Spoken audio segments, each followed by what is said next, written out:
अस्सलाम वालेकुम, कैसे हैं आप सब? ठीक हैं। अच्छा, आज हमारा एक छोटा सा फील्ड ट्रिप है। छोटा सा तो नहीं, काफ़ी लेंथी होने क्योंकि यहाँ से फील्ड्स काफ़ी दूर हैं।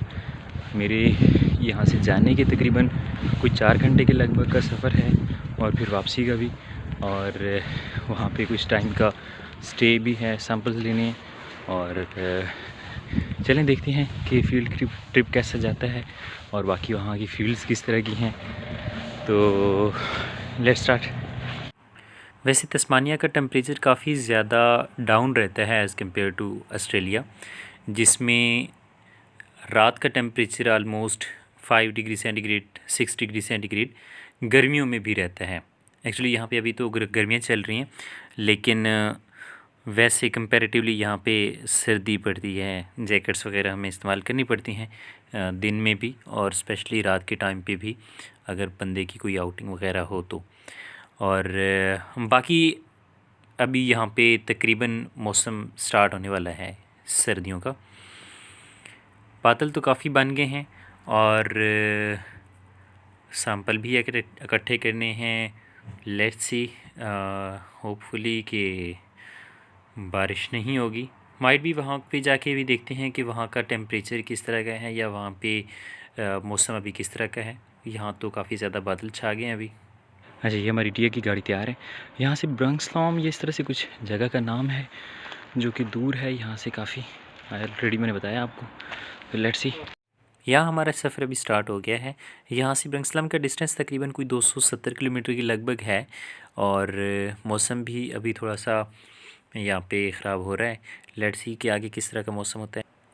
यहाँ पे हम लोगों ने आलमोस्ट कोई 100 किलोमीटर के लगभग फासला कवर कर लिया है और यहाँ देखा जाए तो लैंड काफ़ी ज़्यादा ड्राई है और यहाँ पे ऐसा कोई प्रॉपर आपाशी का सिस्टम भी नहीं है, इरिगेशन सिस्टम भी नहीं है। और यहाँ हालांकि यहाँ इससे तकरीबन कोई 15-20 किलोमीटर फासले पे एक रिवर, नॉर्थ अस्क रिवर है, वो फ़्लो कर रहा है, लेकिन उसके बावजूद भी ये लैंड काफ़ी ज़्यादा ड्राई है।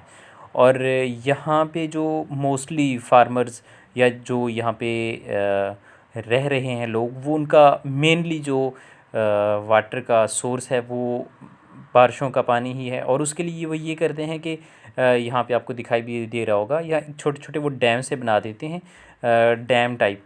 वहाँ पे पानी इकट्ठा हो जाता है और फिर उसी को ही वो आपाशी के लिए भी इस्तेमाल करते हैं और अपने जानवरों के लिए भी।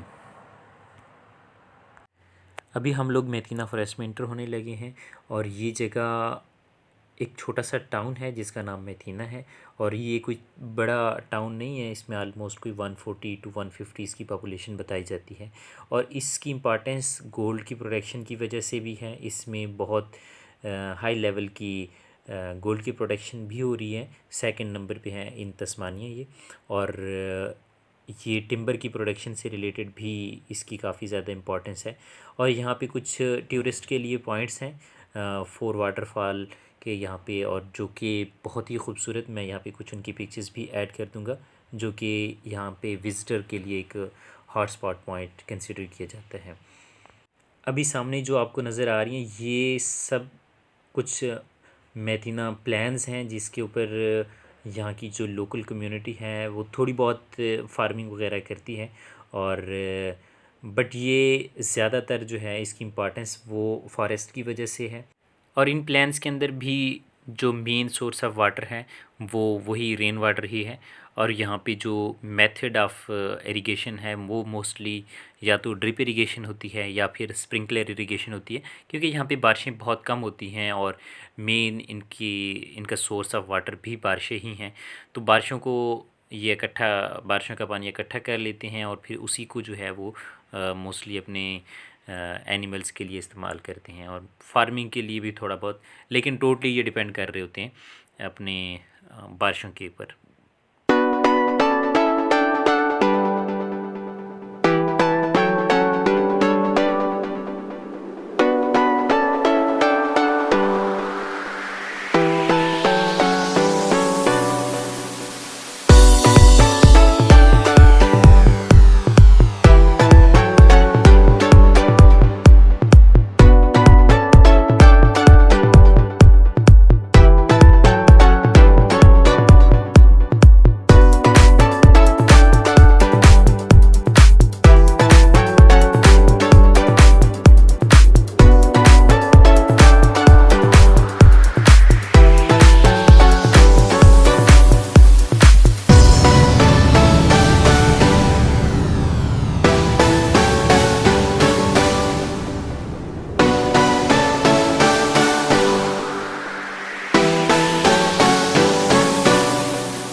फाइनली हम लोग जेरूसलम पहुंच चुके हैं। और जेरूसलम एक्चुअली यहाँ पे इसकी इम्पॉर्टेंस इस वजह से है कि यहाँ पे बहुत ज़्यादा कल्टीवेशन की जाती है अपनी कल्टीवेशन की वजह से। और इसके अलावा इस यहाँ पे काफ़ी ज़्यादा सीनिक पॉइंट भी हैं जो कि विज़िटर के लिए अट्रैक्शन का सबब हैं।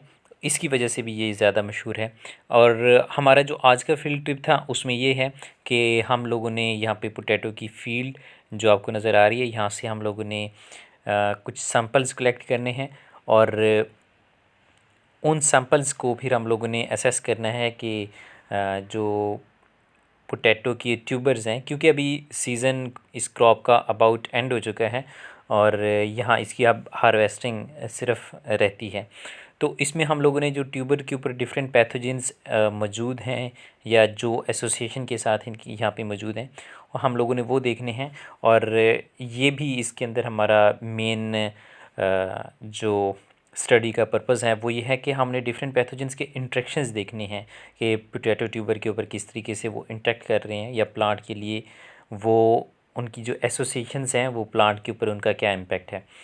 तो अभी हम लोग बस पोटैटो के कुछ सैंपल्स यहाँ से लेते हैं और इसके अलावा फिर आपको दिखाते हैं।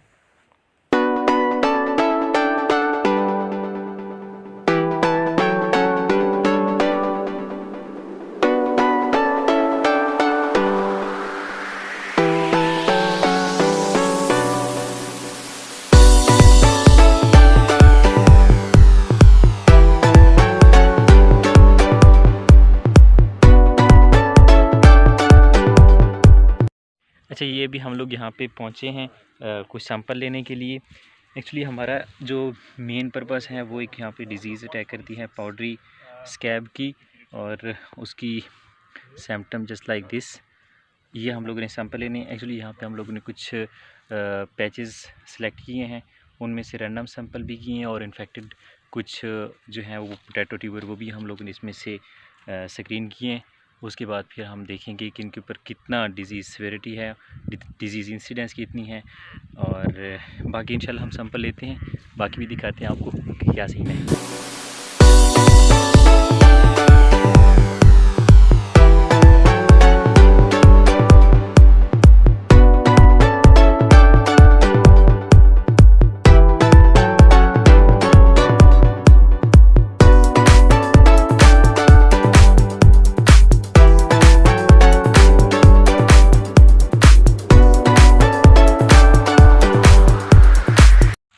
अच्छा, यहाँ से हम लोगों ने कुछ सैंपल्स ले लिए हैं एक जगह से। यहाँ पे एक्चुअली जो एक्सपेरिमेंट कंडक्ट किया गया वो कुछ इस तरह से है कि दो डिफरेंट प्लॉट्स हैं, और एक प्लॉट के ऊपर जो है वो इन्होंने इरिगेशन की है प्रॉपर तरीके से, और दूसरे के ऊपर इन्होंने लिमिटेड इरिगेशन की है। एक वेट है और दूसरा थोड़ा सा ड्राइड है। तो फिर उसके बाद उन्होंने देखा कि यहाँ पे जो सिम्पटम्स आ रही हैं, सॉरी जो डिज़ीज़ इन्फेक्शन हो रही है वो किस प्लॉट के ऊपर ज़्यादा आ रही है कंपैरेटिवली। तो उसका कंपैरिजन देखा गया। अभी हम लोगों ने फिर जो वेट प्लॉट था वहाँ से सैम्पलिंग की है। नेक्स्ट अभी हमारी जो है वो ड्राइड प्लॉट से है, तो देखते हैं कि वहाँ पे हमें किस किस तरह की डिज़ीज़ सिम्पटम्स नज़र आते हैं। अब यहाँ पे ये जो एरिया आपको दिखाई दे रहा है, यहाँ पे कंपैरेटिवली लग रहा है कि डिज़ीज़ की इंसिडेंस कम होगी डिफरेंट डिजीज़ की, क्योंकि यहाँ पे उन्होंने इरिगेशन कम की है कंपैरेटिवली। यहाँ पे ह्यूमिडिटी का लेवल कम था। मोस्टली यहाँ पे होती तो या तो स्प्रिंकलर इरिगेशन है या फिर ड्रिप इरिगेशन है। तो यहाँ पे जो इस्तेमाल की गई है इस फील्ड में वो स्प्रिंकलर इरिगेशन ही इस्तेमाल की गई है। और यहाँ पे जहाँ तक देखने से लग रहा है या पोटैटो ट्यूबर के ऊपर ऑब्जर्व करने से लग रहा है कि यहाँ पे पैथोजन का इनकुलम कंपैरेटिवली वेट फील्ड यहाँ पे बहुत कम है। ये एक बहुत बड़ा एरिया है जहाँ पे इन्होंने कल्टीवेशन की हुई है पोटैटो की। और लास्ट हम लोगों ने जो सैंपल कलेक्ट किए हैं वो वेट फील्ड से कलेक्ट किए हैं, और अभी यहाँ पे हमारा सेकंड पॉइंट है जहाँ से हम लोगों ने दोबारा सैंपल कलेक्ट करने हैं ड्राई फील्ड के।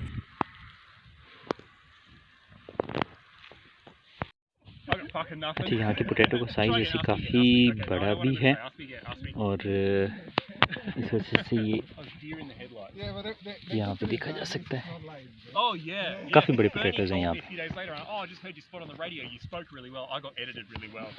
लेकिन यहाँ पे नॉर्मल भी हैं, वैसे मिक्स हैं। She was a very kind editor. Normal ये हैं, अभी तक इनको ग्रो होना है या इनका साइज़ इंक्रीज़ होना है, लेकिन अभी ये इनका सीज़न एंड हो चुका है तो माइट भी ये इससे ज़्यादा ग्रो ना कर पाए।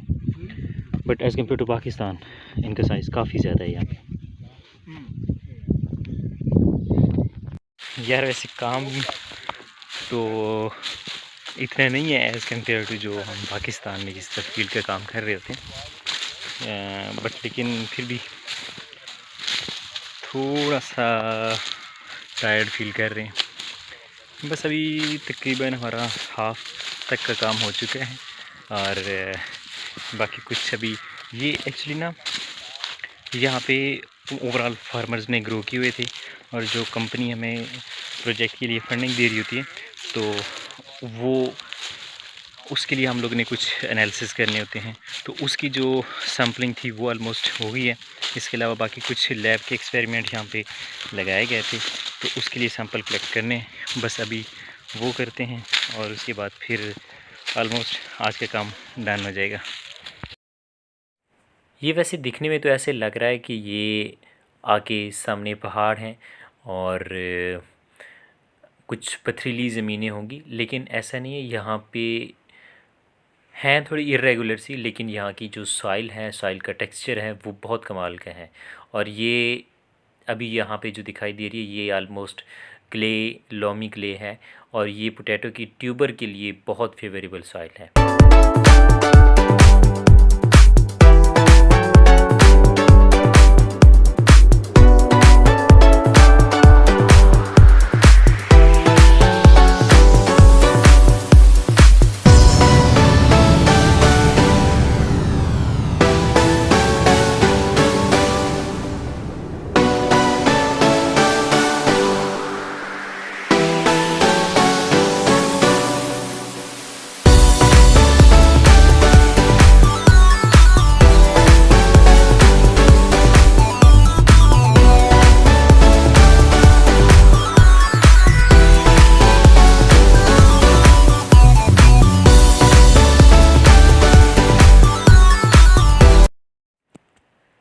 अभी आलमोस्ट आज का काम एंड हो चुका है और अभी हम लोगों ने ये सैंपल प्रिपेयर कर लिए हैं, वहाँ पे आपको दिखाई भी दे रही होंगी।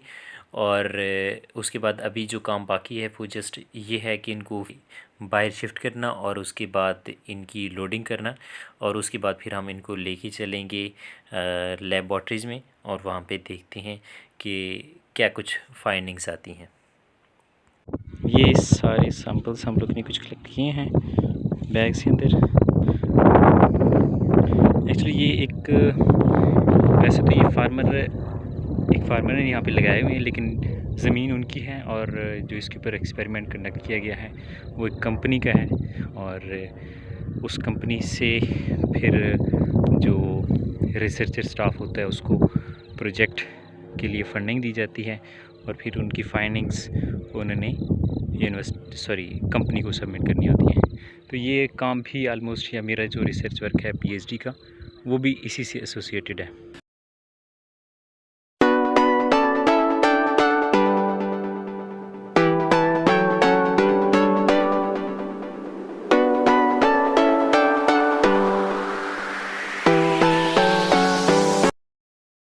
बस यहाँ पे हमारा ट्रैक्टर भी आ गया, इसके थ्रू हम इसको पिक करके फील्ड से बाहर ले जाएंगे।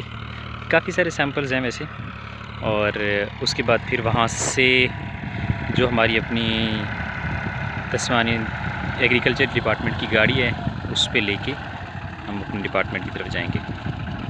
तो अभी बस हम इसकी लोडिंग कंप्लीट करते हैं और बाकी फिर इंशाल्लाह देखते हैं।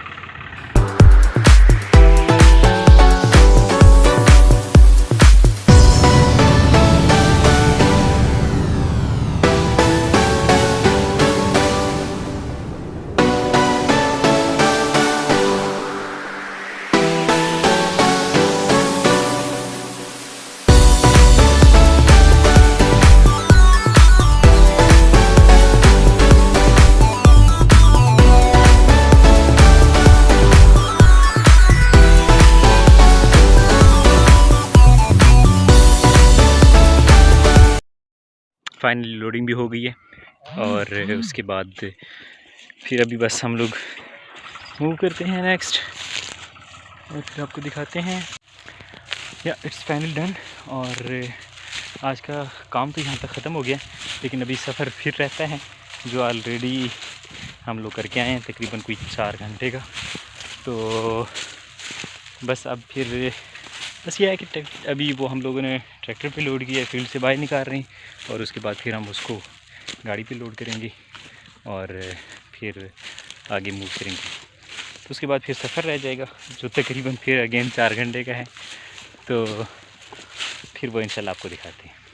हालत तो बुरी हो गई है, लेकिन उस तरह का थका देने वाला काम नहीं है जिस तरह का एज़ यूजुअल पाकिस्तान में हम लोग करते हैं। यहाँ पे साथ में ही इन्होंने काफ़ी लार्ज नंबर में काउज़ को भी रेयर किया हुए हैं और यहाँ इनका भी प्रॉपर फेंसिंग सी कर दी जाती है और उसके बाद इनको खुला छोड़ दिया जाता है।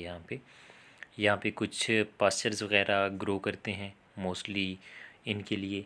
और इनका अगेन वही पानी का प्रॉब्लम फिर भी यहाँ पे रहता है, जो कि मेन सोर्स इनका बारिश का पानी होता है।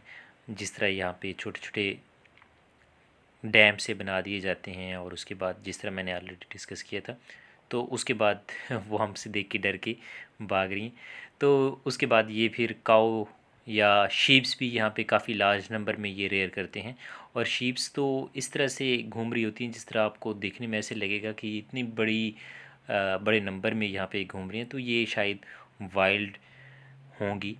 तो काउज़ और शीप्स की रेयरिंग यहाँ पे बहुत ज़्यादा आम है, बहुत ज़्यादा। बस ये हमारी टिया की गाड़ी तस्मानियन इंस्टीट्यूट ऑफ एग्रीकल्चर ये भी रेडी है और दूसरी भी गाड़ी हम लोग लेके आए हुए हैं वो भी ऑलमोस्ट रेडी है। तो बस सैंपल्स आते हैं, इसके अंदर लोड करेंगे और फिर यहाँ से निकलते हैं इंशाल्लाह। लोडिंग यहाँ पे ऑलमोस्ट डन है, तो नेक्स्ट अब मूव करते हैं इंशाल्लाह।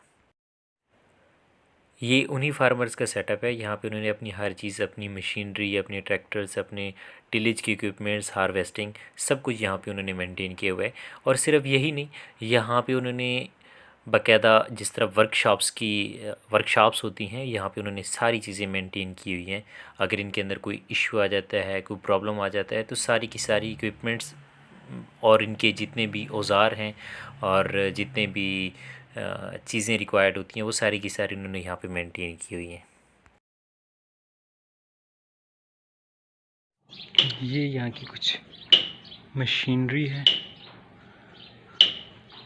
जो ये यहाँ पे ऑलमोस्ट इस्तेमाल करते हैं पिकिंग के लिए, हार्वेस्टिंग के लिए, सोइंग के लिए।